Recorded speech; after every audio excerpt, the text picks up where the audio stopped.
Você vai Então, falando. já... Eu vou passando para baixo conforme você vai falando, tá? Tá certo. Então, pessoal, bom dia. Eu vou falar aqui sobre lógica intervalar no contexto de categorias quantal enriquecidas. Na verdade, é uma ideia bem introdutória mesmo, e eu achei interessante compartilhar isso com vocês nessa disciplina, que aproveita até o gancho do colega que falou sobre categorias enriquecidas, e o meu seminário é uma espécie de exemplo mais detalhado. Então, assim, eu não vou falar muito sobre lógica intervalar, porque ficaria muito extenso. Do jeito que eu fiz aqui já ficou extenso, mas o importante é só vocês terem a noção de como nós podemos utilizar essa ideia de categorias enriquecidas na questão da lógica intervalar. Então, o primeiro ponto do qual eu parto é a noção de ambiente categorial para lógicas, certo? Então, utilizo aqui, só pode baixar, isso. Então, utilizo aqui um exemplo que é meio que uma intuição, que é a teoria dos modelos clássica versus a teoria de modelos métricos, certo? Então, a teoria de modelos clássica, você tem o estudo das propriedades modelo-teóricas de conjuntos e funções entre conjuntos. E a teoria de modelos métricos, você tem o estudo dessas propriedades, mas em vez de você utilizar conjuntos, você utiliza espaços métricos, e em vez de você utilizar funções ordinárias, você utiliza mapeamentos uniformemente contínuos, certo? Então, na próxima tela aqui, eu coloquei meio que uma apresentação para vocês verem mais ou menos a diferença, certo? Então, na lógica contínua, você tem uma generalização da relação de igualdade para a questão de distâncias, certo?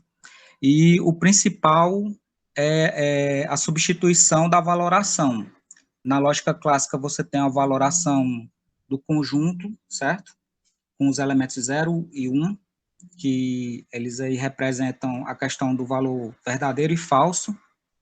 E na lógica contínua, você substitui esse conjunto por um intervalo, certo? Intervalo unitário. E você tem toda a questão, você tem que ter um módulo de continuidade uniforme, etc., mas isso não é importante, certo? Pode passar a tela. Então, aqui, indo para o ambiente categorial, você tem a categoria 7, certo? Que funciona como digamos assim, um local de habitação para a interpretação da sintaxe da lógica de primeira ordem clássica, certo? Então, você tem aqui as propriedades que a categoria 7 possui e que torna possível que ela seja um ambiente categorial para a lógica de primeira ordem, que ela possui os limites finitos, imagens que são estáveis sob pullback, etc. Para cada objeto X, você tem um reticulado completo dos subobjetos, certo? E a estrutura é preservada por pullback, e os predicados em X são interpretados como subobjetos de X, certo? E você passando para a lógica contínua, você tem uma generalização dessa ideia de que a categoria 7 serve como um ambiente categorial para a lógica de primeira ordem. Então, você tem, em vez de você ter a categoria 7 de conjuntos e funções, você tem a categoria PMET, que é a categoria de espaços métricos com o diâmetro igual ou maior do que 1, como objetos, e os mapeamentos uniformemente contínuos como setas, certo? E o P aqui é porque você pode ter também espaços pseudométricos, certo?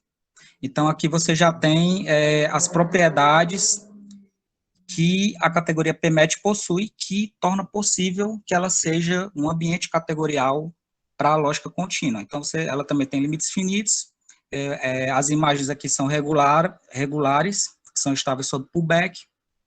A composição de dois monomorfismos regulares é um monomorfismo regular, e você também tem um reticulado de subobjetos, etc. Certo? Pode passar, professor. E aqui eu coloquei aqui para destacar que as propriedades requeridas para a interpretação da sintaxe da lógica contínua são uma espécie de generalização das propriedades requeridas para a interpretação da lógica de primeira ordem usual, certo? Então, essa é a intuição básica da qual o assunto aqui parte. E aqui eu falo um pouco sobre a noção de distância generalizando igualdade, certo? Inclusive, o colega já falou em um dos exemplos finais que as categorias monodais elas podem ser entendidas como fornecendo os valores de verdade para o predicado de igualdade em lógicas, certo? E aí o Laver, ele percebeu que essa ideia de categoria monoidal fornecendo os valores de verdade para o predicado de igualdade, nada mais era do que um caso particular de um caso mais geral, que é a ideia de que as categorias monodais elas podem ser entendidas como fornecendo valores para noções apropriadas de distância, que o colega falou no final da apresentação dele, certo? E aqui eu falo um pouco sobre a ideia de categorias enriquecidas, mas eu não vou falar porque o colega já falou. Pode passar, professor. Então, aqui eu falo um pouco sobre a importância da categoria V, certo? Que é onde você vai ter a sua categoria enriquecida, ok? Então, como eu já falei, a ideia básica vem do fato de que os conjuntos e funções entre conjuntos, eles servem como modelos de uma dada linguagem da lógica de primeira ordem clássica, certo? Então, o local de habitação é 7. Então, qual é o ponto aqui? Mais à frente, nós vamos ver que você pode ver que você tem aí uma equivalência conceitual entre a categoria 7, certo? E a 2 categoria simétrica. Então, você pode ver a categoria 7 como uma VCAT, né? E, a partir dessa intuição, você pode generalizar para outras categorias V que são apropriadas, certo? Para a lógica que você quer utilizar. Então, da mesma forma, você pode ter uma escolha de V, e aí a categoria VCAT vai ser o seu ambiente categorial para a lógica que você quer utilizar, certo? Então, essa é a intuição básica. Então, o objetivo é o quê? Encontrar um candidato para essa categoria V que torne a categoria VCAT um local de habitação onde os objetos e morfismos podem modelar uma lógica intervalar, certo? Então, eu vou falar basicamente disso. Então, aqui eu faço aqui uma telinha mostrando aqui a intuição, onde você tem a valoração conjunto 0 e 1, que é a valoração verdadeiro e falso. E aí, na lógica contínua, você substitui essa valoração pelo intervalo unitário, certo? E aí, ele te dá um grau do valor de verdade, onde o 0 é o absolutamente verdadeiro e o 1 é o absolutamente falso. Então, na lógica contínua, você tem um grau do valor de verdade, certo? E, utilizando isso como intuição, e utilizando a noção de intervalo de certeza, uma valoração no intervalo, uma valoração intervalar, ela te dá uma região onde o grau do valor de verdade, com certeza, reside, certo? Então, isso é um análogo lógico da noção de intervalo de certeza, utilizado em teoria de conjuntos fuso, ok? Então, isso aqui é mais para ter uma intuição, certo? Então, eu começo com a ideia de reticulados, certo? Eu coloquei aqui algumas coisas mais técnicas, mas eu vou passar rapidamente. Qual a ideia básica aqui que eu quero mostrar? Você tem aqui a noção de reticulado limitado, certo? Completo. E aqui, pode passar, professor.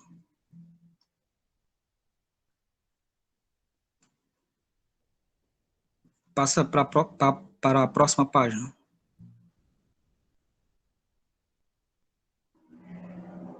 Pronto, falando aqui bem rápido, você tem a noção de reticulado residuado, certo?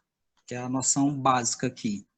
E aí você tem os residuais direito e esquerdo, só que quando a operação do monoide aqui é comutativa, então esses residuais, eles se igualam. E aí você tem aqui embaixo a noção de reticulado residuado, que é mais conhecida, certo?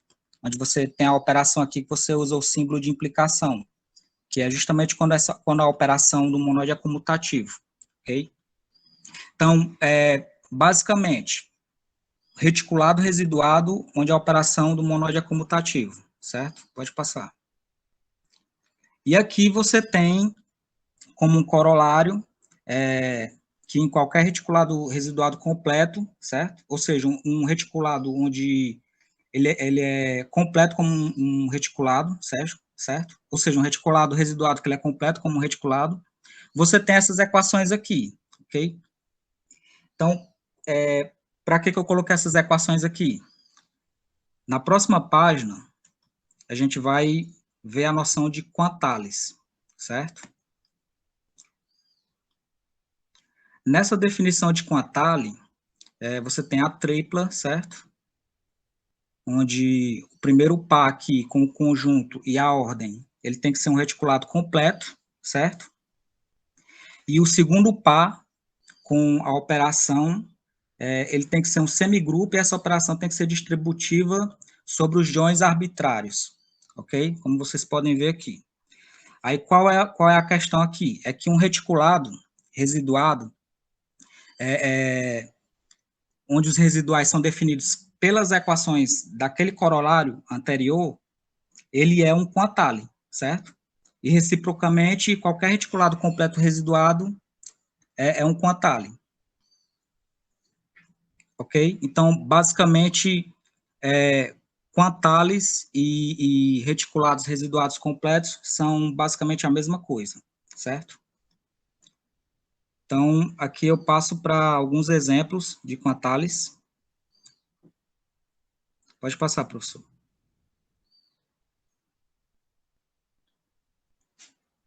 Então, você tem aqui o conjunto, que é o conjunto que valora para a lógica clássica 0, 1, ele também é um quantale, certo? Onde você toma o 0 como valor de verdade verdadeiro, e você toma o 1, mas é a página 24, professor. Pronto. Então, o conjunto 0, 1, que valora a lógica clássica, é um quantale, certo? Você tem a ordem aqui, a ordem normal, 0 igual menor do que 1. Você tem a operação, o tensor, dada pela operação de conjunção, ok?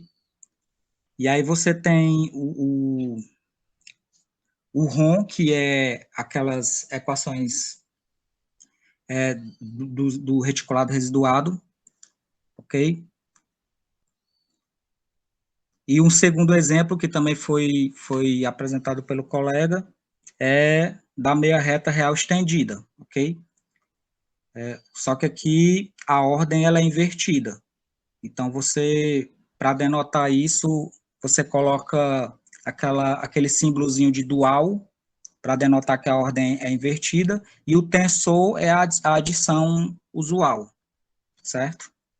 E você tem também aqui o ROM dado aqui embaixo. Pode passar, professor. No terceiro exemplo, você tem que o intervalo unitário também é um quantale, certo? Com uma ordem também invertida, da mesma forma. Pode passar, professor.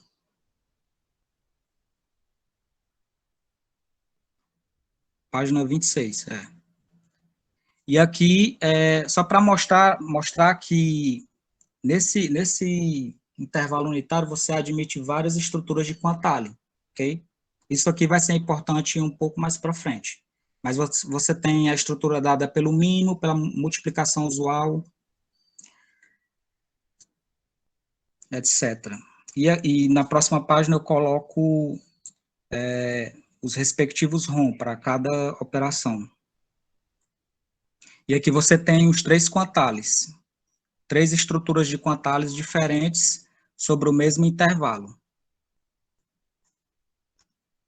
E aí você tem um fatozinho interessante, que é o quantale definido sobre a meia reta estendida com a ordem invertida, é isomórfico ao quantale quando você usa, com a ordem também invertida, quando você usa a multiplicação como tensor.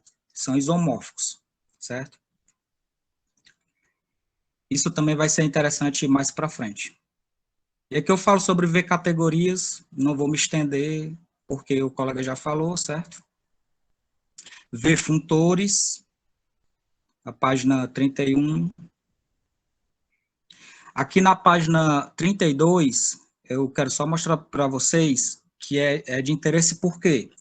Porque no quarto item aqui, que é a VCAT-SIM, que é a subcategoria plena de categorias V enriquecidas simétricas, certo?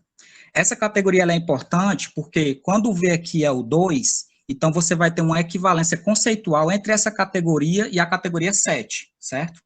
Então é daí que você tira, que você pode utilizar essa intuição de que a categoria 7 ela é um ambiente categorial para a lógica de primeira ordem clássica, e você pode utilizar essa intuição para você generalizar para outros Vs apropriados, certo? Porque você toma essa equivalência conceitual entre a subcategoria plena de categorias V enriquecidas simétricas.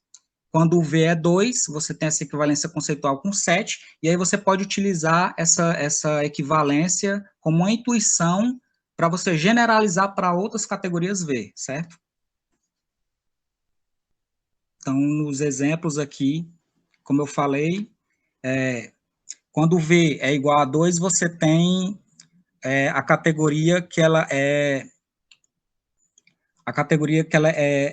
isomórfica à categoria ordem, certo? Que é a categoria de conjuntos pré-ordenados e mapeamentos monotônicos. No segundo exemplo, você tem a categoria 2CAT-SIM, que é a categoria de conjuntos equipados com uma relação de equivalência, e as setas são as funções entre conjuntos que respeitam classes de equivalência. Como eu falei, essa categoria é importante porque você tem aí uma equivalência conceitual com 7, certo?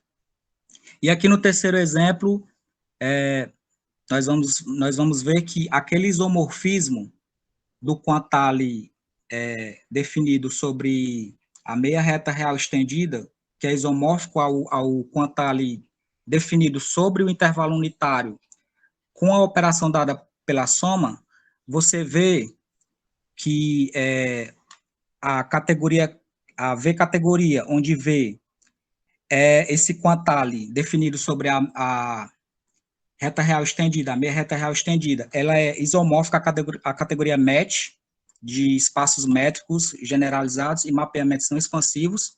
E aí, no fato 2, aqui na próxima página, a gente vê que, como você tem esse isomorfismo aqui, certo? Que eu já falei, você tem que a categoria V enriquecida, quando o V é o quantale dado sobre o intervalo unitário, ela é isomórfica à categoria match, certo? Dos espaços métricos.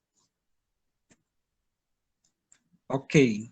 Então, basicamente, até aqui o que foi que nós vimos? Que nós temos essa ideia do ambiente categorial, onde nós podemos generalizar isso com a equivalência conceitual entre 7 e a 2 categoria simétrica, subcategoria plena, e que quantales são basicamente a mesma coisa de reticulados completos residuados, certo? Esse é o fato 1, eu falei até agora.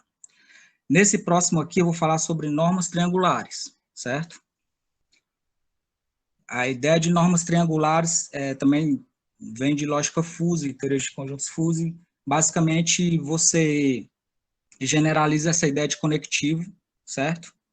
E ela é uma operação que se dá no intervalo 0,1, no intervalo unitário, certo? Então, qual é a ideia aqui? Na definição 10, na próxima definição, eu falo sobre, vou dar a definição de quando a norma triangular ela é contínua e quando ela é contínua à esquerda. Qual é o ponto interessante aqui?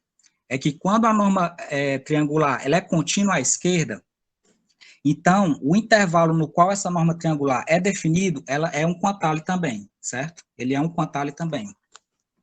Então, basicamente, se você tem normas triangulares contínuas à esquerda, que são definidas sobre o intervalo unitário, se a norma triangular é contínua à esquerda, então, esse intervalo, ele se torna também um quantile, certo? Então, você tem aí essa equivalência entre normas triangulares contínuas à esquerda, definidas sobre o intervalo unitário e quantiles, ok? E aí, na próxima página, eu mostro alguns exemplos de T-normas que são contínuas à esquerda, que justamente o que a gente já viu, né? Nas páginas anteriores, a gente viu aquela operação mínimo, operação produto e a operação do Lukavich, que são normas, são T-normas contínuas à esquerda. Logo, essas operações definidas sobre o intervalo unitário são quantiles, certo? E aí, aqui eu tenho o fato 4, certo? Que esses quantiles aqui, que a gente já viu anteriormente, são todos T-normas, ok? Então, a gente tem aí uma equivalência também entre quantiles e T-normas, quando essas normas são contínuas à esquerda. E o fato aqui, que é interessante, é que T-normas podem ser aplicadas também a outros reticulados limitados, além do reticulado limitado, que é o intervalo 0,1, certo? Então, ele não se restringe ao intervalo 0,1. E aí, na definição 11, eu defino aqui um morfismo, certo? De T-normas. E aí, o fato 6, que é interessante para a gente, na próxima página, é que T-normas e morfismos de T-normas formam uma categoria, certo? Essa categoria é denotada por T-norma, tudo maiúsculo, e a propriedade importante é que essa categoria ela é cartesiana, ok? Isso vai ser importante quando a gente for falar de categoria intervalar. Então, finalmente, eu chego na noção de quantile intervalar, certo? Então, o que foi que a gente viu até agora? Qual é a proposta? É a gente encontrar um candidato para o V, certo? Ou seja, a gente encontrar um quantile que seja intervalar, ok? Para a gente poder definir a V-categoria, V-cat, que seria um ambiente categorial para lógica intervalar, para uma lógica intervalar, certo? Então, a gente vai ver agora. Aqui é a definição de intervalos dos números reais, com os endpoints dados aqui. Na próxima página,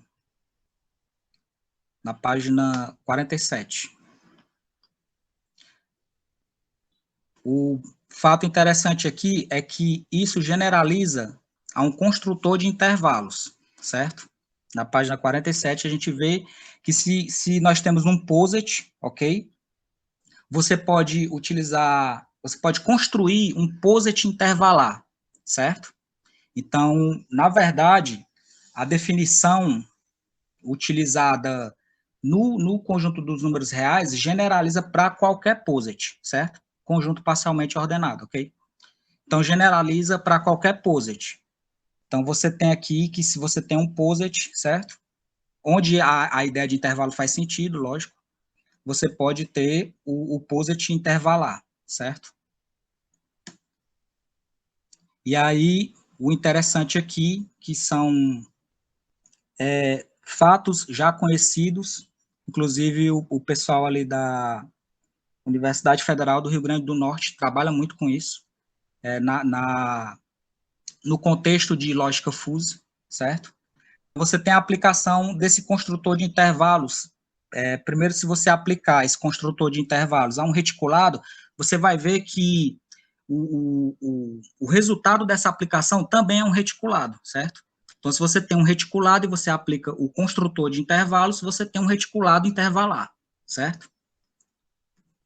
Na próxima página, você tem também a aplicação 2 do construtor de intervalos, que se você tem um reticulado limitado e você aplica o construtor de intervalos a esse reticulado limitado, o resultado também vai ser um reticulado limitado intervalar, certo? Onde você tem aqui os intervalos, que são os elementos bottom e top, certo? Como eu coloquei, espero que esteja dando para vocês lerem.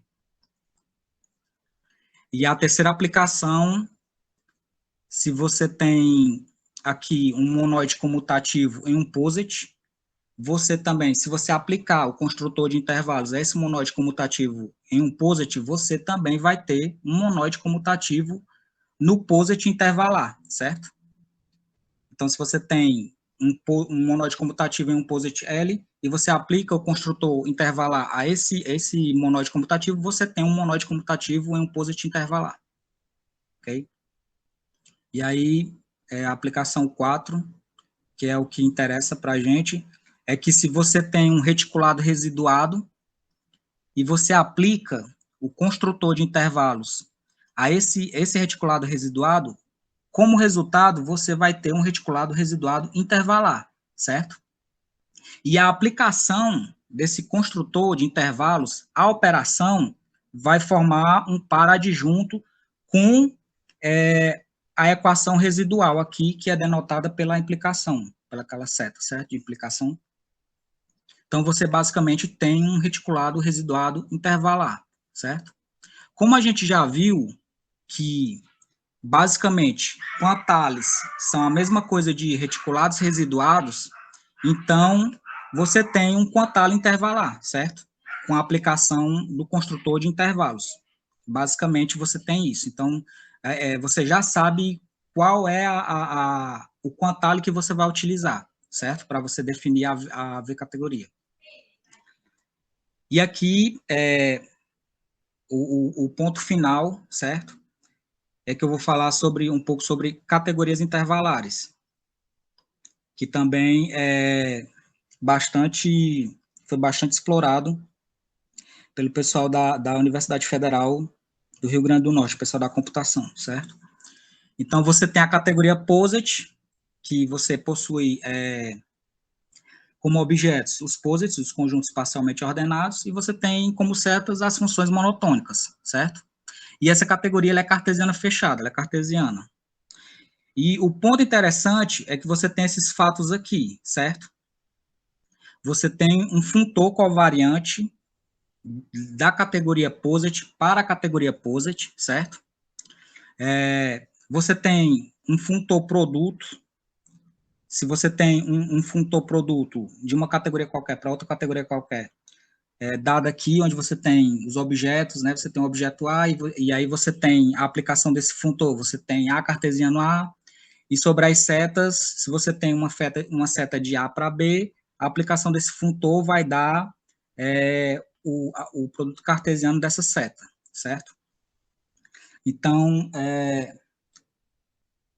qual é o ponto aqui? Se você tem um poset D, certo? Então, você tem uma transformação natural do funtor covariante, aqui no primeiro ponto, do funtor covariante da categoria POSIT para a categoria POSIT, você tem uma transformação natural desse funtor para o funtor produto aqui, certo? De POSIT para POSIT. Esse funtor produto, como ele é definido aqui no ponto 2, certo? Então, você tem essa transformação natural. Ponto interessante aqui é que isso generaliza para uma ideia de categoria intervalar, certo? Então, aqui eu tenho uma definição de categoria intervalar, que é uma tripla, certo? Você tem a categoria, você tem o construtor de intervalos e você tem a transformação natural, certo? Então, qual é o ponto aqui? É que uma categoria intervalar é uma categoria que ela é cartesiana, certo? E ela tem um construtor de intervalos que é um funtor covariante, ok? Ponto interessante. A categoria T-norma é uma categoria intervalar, no sentido descrito acima, certo? Ou seja, você tem aqui aquela categoria T-norma que eu falei, onde você tem T-normas como objetos e morfismos entre T-normas como setas. Essa categoria é uma categoria intervalar, ok? Então, o que você tem aqui no fato 9? na próxima página. Nós acabamos de ver que nós temos um ambiente categorial onde os quantiles intervalares, eles habitam, certo? Que ambiente categorial é esse? É a categoria T-norma como uma categoria intervalar, ok? Então, os quantiles, os objetos dessa categoria intervalar que são de interesse para a gente, são as T-normas que são contínuas à esquerda, certo? Particularmente, nós precisamos apenas dessas T-normas definidas sobre o intervalo unitário, mas essas T-normas, você pode utilizar, você pode definir V-categorias, onde o V é uma T-norma definida sobre um reticulado, certo? Completo e limitado, que seja diferente do intervalo unitário, ok?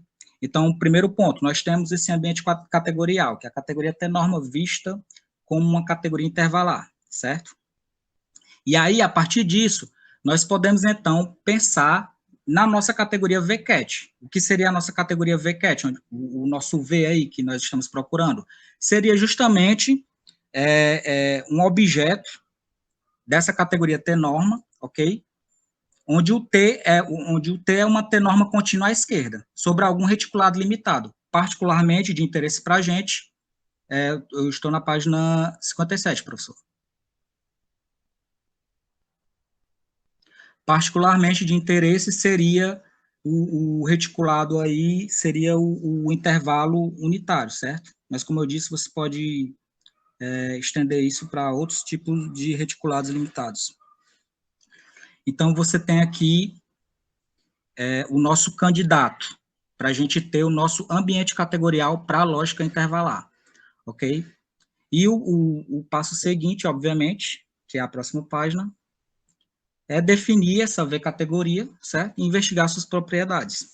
Então, basicamente, o que eu apresentei para vocês foi uma introdução da introdução de como nós podemos utilizar a noção de categorias quantile enriquecidas para investigar a questão da lógica intervalar, certo? Até onde eu sei, assim, não tem muita coisa sobre isso, eu não vi nada sobre isso, mas é uma ideia interessante para você investigar a lógica intervalar utilizando teoria de categorias, certo? Utilizando categorias quantile enriquecidas. Então, eu espero que eu não tenha sido muito rápido, falado muito rápido, mas é isso, pessoal. Essa é a minha participação. Obrigado, Hendrik, foi bem interessante mesmo. Não conhecia todo esse desenvolvimento. Você poderia depois passar algumas referências para a gente? Sim, eu tenho, como eu mandei para o senhor, eu tenho um texto que eu já escrevi, que é bem mais completo do que isso, e aí quem se interessar pode enviar um e-mail para mim que eu envio o texto, e no texto tem todas as referências completas. Ótimo, acho que vai enriquecer bastante o conhecimento, acho que de todo mundo aqui. A gente teria tempo de talvez uma pergunta rápida, algum comentário rápido, senão eu interrompo aqui a apresentação já do...